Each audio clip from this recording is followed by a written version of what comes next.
आसंता 25 रु धामरा बंदर को गाड़ी चलाचल बंद। भद्रक जिला धामरा जामहुड़ी रास्तार प्रशस्तीकरण पर केन्द्र मंत्री प्रतिश्रुति पानी गार पलटि। पोर्ट अधिकारी आरंभ कर जिलापाल गुहारी कले केही शुणिले नहीं।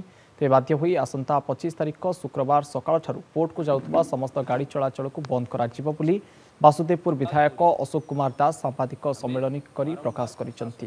जेपर्यंत दाबी पूरण न होईछि किंबा बंदर अधिकारी जिला प्रशासन आलोचना को न आसिचंती से पर्यंत धारणा जारी रहिबो बोली विधायक अशोक कुमार दास कहिसंती। आमर शिक्षित बेकार युवक युवती मानक निजुक्ति वंचित करा जायछि।